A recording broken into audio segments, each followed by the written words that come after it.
Cette vidéo a été réalisée dans le but de découvrir l'origine des Juifs blancs.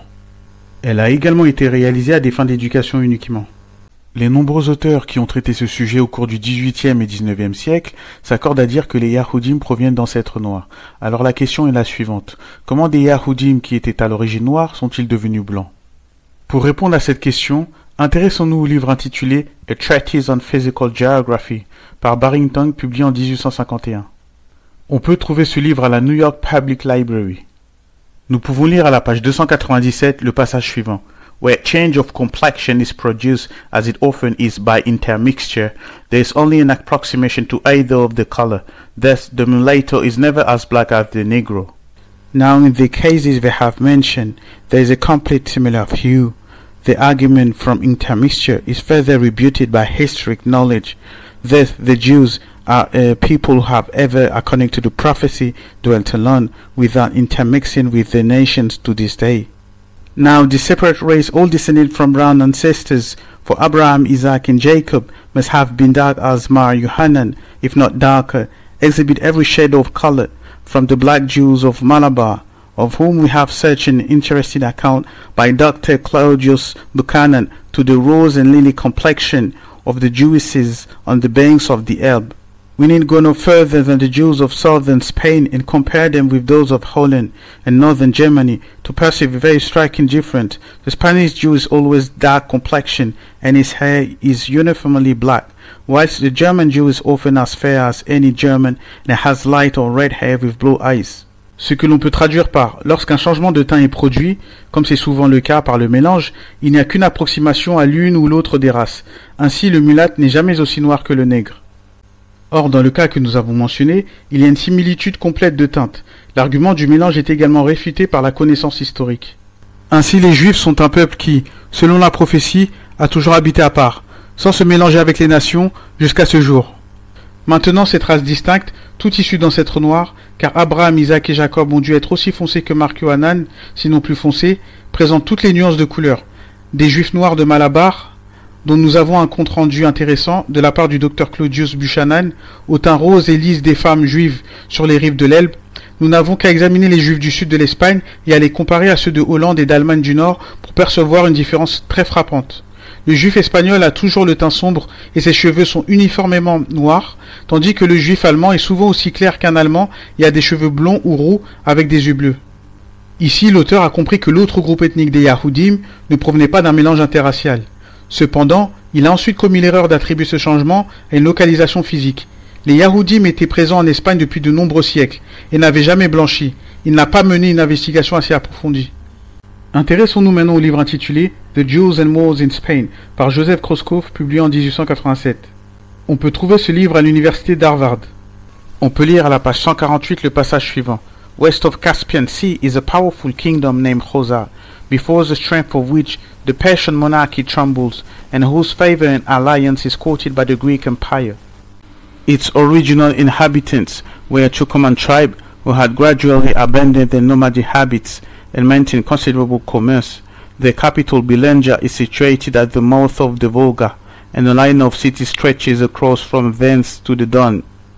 Merchants of all religions, Christians, Mohammedans, and Jews, were freely admitted, and their superior intelligence over his more barbarous subject had induced one of their kings, Bulan, to embrace the religion of the Jews.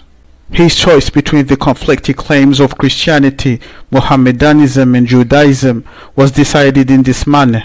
He examined the different teachers apart. He asked the Christians if Judaism was not better than Mohammedanism, to which Christian replied affirmatively. He asked the Mohammedan teachers if Judaism was not better than Christianity, to which the two replied in the affirmative, both deciding in favor of Judaism.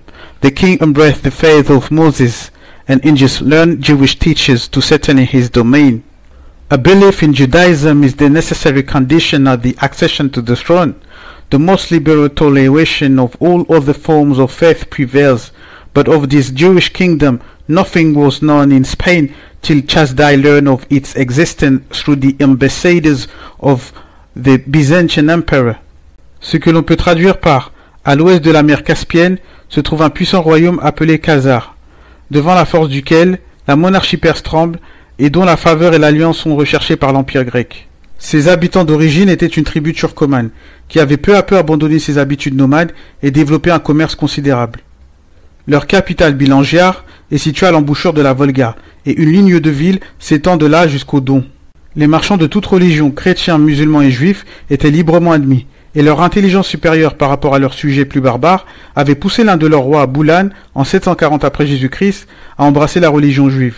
Son choix entre les revendications conflictuelles du christianisme, de l'islam et du judaïsme fut décidé de la manière suivante. Il examina les différents enseignements séparément, il demanda aux chrétiens si le judaïsme n'était pas meilleur que l'islam, à quoi les chrétiens répondirent affirmativement. Les deux se prononçant en faveur du judaïsme, le roi embrassa la foi de Moïse et incita des enseignants juifs érudits à s'installer dans ces domaines. La croyance en le judaïsme est une condition nécessaire pour accéder au trône. La plus grande tolérance envers toutes les autres formes de foi prévaut. Cependant, rien n'était connu en Espagne de ce royaume juif jusqu'à ce que Chasdaï en apprenne l'existence par l'intermédiaire des ambassadeurs de l'empereur byzantin. Enfin, examinons maintenant le livre intitulé Quarterly Statement par Palestine Exploration Fund, publié en 1888. Nous pouvons trouver ce livre à l'université du Minnesota. Nous pouvons lire à la page 148 le passage suivant. Kamoli, in his valuable notes on the Khazars, shows us how the Karaites came to be so numerous in this region. The Khazars or Khazars were a Turkish people who lived west of the Caspian, which was at one time called the Sea of the Khazars. They occupied the Crimea and the region of Dagestan, near Derbent. It is related by Moses of Corinth that they invaded Armenia about 178 to 198 AD. In 449, they were under the power of the Huns. In the 6th century, they were sufficiently powerful to attack Persia, but Khosrow Anushirwan is said to have shut them in by building the Caucasian Wall, of which the ruins are said to have existed in the passes of Dagestan near Derbent. In 625, Heralsius made peace with the Khazar king near Titlis. In 661, Rabat al-Bali was sent by the Caliph to attack the Khazars, but they allied themselves with the Greeks and repulsed him. In the 10th century, their power appears to have extended from the Sea of Azov to the Crimea. The Mongols subdued them in 1221 and found many Christians among them. To this pagan kingdom, the Jews fled from the Christian persecution in the time of the Byzantine emperors, Basil I and Leon V, and later on the Christians fled to the same region from the Muslims. It is related by Moses Bar Nachman and by others that in 740 AD a certain Ishaq Sinjari converted the king of the Khazars to Judaism and many of his subjects became Jews. On peut traduire cela par Karmoli, dans ses précieuses notes sur les Khazars, nous explique comment les Karaïtes sont devenus si nombreux dans cette région. Les Khazars ou Khazars étaient un peuple turc qui vivait à l'ouest de la mer Caspienne, qui fut jadis appelée la mer des Khazars. Ils occupaient la Crimée et la région du Daghestan, près de Derbent.